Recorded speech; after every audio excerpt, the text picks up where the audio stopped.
The Children's Book of Christmas Stories by various artists. The Bird's Christmas by F.E. Mann. Chick-a-dee-dee-dee-dee, chick-a-dee-dee-dee-dee, chick-a-cheer-up, cheer-up, chee-chee, cheer-up, cheer-up, chee-chee, tir-a-lee, tir-a-lee, tir-a-lee. Rap-a-tap, a-tap, a-tap, went the woodpecker. Mrs. Chickadee may speak first. "Friends," began Mrs. Chickadee, "why do you suppose I called you together?" "Because it's the day before Christmas," twittered Snow Bunting. "And you're going to give a Christmas party," chirped the Robin. "And you want us all to come," said Downy Woodpecker. "Hooray! 3 cheers for Mrs. Chickadee!" "Hush," said Mrs. Chickadee, "and I'll tell you all about it. Tomorrow is Christmas Day, but I don't want to give a party." "Chee, chee, chee!" cried Robin Rusty-breast. "Chee, chee, chee!" "Just listen to my little plan," said Mrs. Chickadee, "for indeed I want you all to help. How many remember Thistle Goldfinch, the happy little fellow who floated over the meadows through the summer and fall? Cheer up, chee, chee, cheer up, chee, chee." "I do," sang the Robin. "How he loved to sway on thistle tops!" "Yes," said Downy Woodpecker, "and didn't he sing all about blue skies and sunshine and happy days, with his sweet, sweet, sweet, sweet, a twitter, witter, witter, witter, wee, twee?" "Tir-a-lee, tir-a-lee," said Snow Bunting. "We've all heard of Thistle Goldfinch, but what can he have to do with our Christmas party? He's away down south now, and wouldn't care if you gave a dozen parties." "Oh, but he isn't. He's right in these very woods." "Why, you don't mean—" "Indeed I do mean every single word. Yesterday I was flitting about among the trees, peeking at a dead branch here and a bit of moss there, and before I knew it I found myself away over at the other side of the woods. 'Chick-a-dee-dee, chick-a-dee-dee,' I sang as I turned my bill toward home. Just then I heard the saddest little voice pipe out, 'Dearie me, dearie me!' and there on the sunny side of a branch perched a lonesome bit of yellowish down. I went up to see what it was, and found dear little Thistle Goldfinch. He was very glad to see me, and soon told his short story. Through the summer Papa and Mamma Goldfinch and all the brothers and sisters had a fine time, singing together, fluttering over thistle tops, or floating through the balmy air. But when little Jack Frost walked through the trees, Papa Goldfinch said, 'It is high time we went south.' All were ready but Thistle. He wanted to stay through the winter, and begged so hard that Papa Goldfinch soberly said, 'Try it, my son, but do find a warm place to stay in at night.' Then off they flew, and Thistle was alone. For a while he was happy. The sun shone warm through the middle of the day, and there were fields and meadows full of seeds. You all remember how sweetly he sang for us then. But by and by the cold north wind came whistling through the trees, and chilly Thistle woke up one gray morning to find the air full of whirling snowflakes. He didn't mind the light snows. Goldenrod and some high grasses were too tall to be easily covered, and he got seeds from them.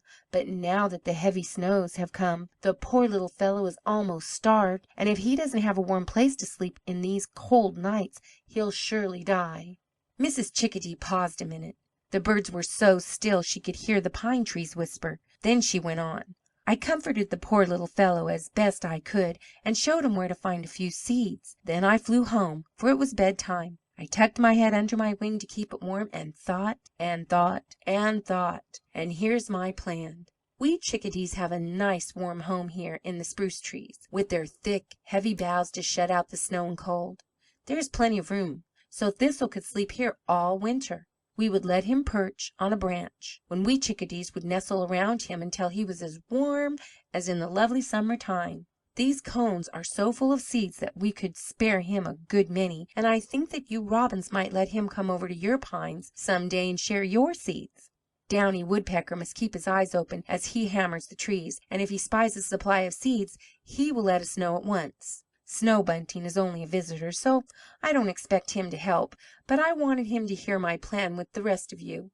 Now you will try, won't you, everyone? Cheer up, tir-a-lee. Indeed we'll try. Let's begin right away. Don't wait until tomorrow. Who'll go and find Thistle?"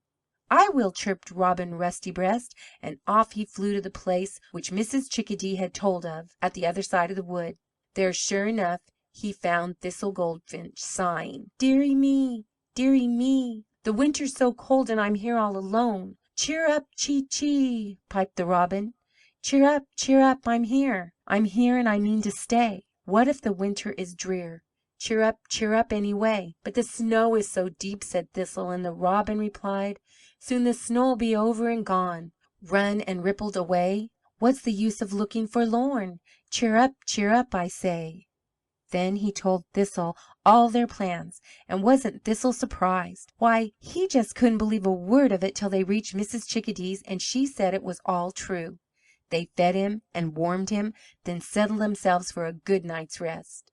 Christmas morning they were chirping gaily, and Thistle was trying to remember the happy song he sang in the summer time, when there came a whir of wings as Snow Bunting flew down.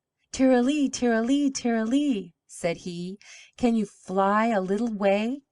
"Oh, yes," replied Thistle, "I think I could fly a long way." "Come on, then," said Snow Bunting. "Every one who wants a Christmas dinner, follow me." That was every word he would say, so what could they do but follow? Soon they came to the edge of the wood, and then to a farmhouse. Snow Bunting flew straight up to the piazza, and there stood a dear little girl in a warm hood and cloak, with a pail of birdseed on her arm and a dish of breadcrumbs in her hand. As they flew down, she said, "And here are some more birdies who have come for a Christmas dinner. Of course you shall have some, you dear little things." And she laughed merrily to see them dive for the crumbs. After they had finished eating, Elsie, that was the little girl's name, said, "Now, little birds, it is going to be a cold winter. You had better come here every day to get your dinner. I'll always be glad to see you." "Cheer up, chee chee, cheer up, chee chee." Thank you, cried the robins. "Ter-ra-lee, ter-ra-lee, ter-ra-lee." Thank you, twittered Snow Bunting. "Chick-a-dee-dee-dee-dee, chick-a-dee-dee-dee-dee, chick-a-dee-dee-dee-dee." "How kind you are," sang the chickadees. And Thistle Goldfinch, yes, he remembered his summer song, for he sang as they flew away, "Sweet, sweet, sweet, sweet, a twitter, witter, witter, witter, wee twee." Notes. 1. The Robin Song is from Birds Talk by Mrs. A.D.T. Whitney. 2. The facts upon which this story is based, that is, of the other birds adopting and warming the solitary Thistle Goldfinch, was observed near Northampton, Massachusetts, where robins and other migratory birds sometimes spend the winter in the thick pine woods. End of The Bird's Christmas by F.E. Mann.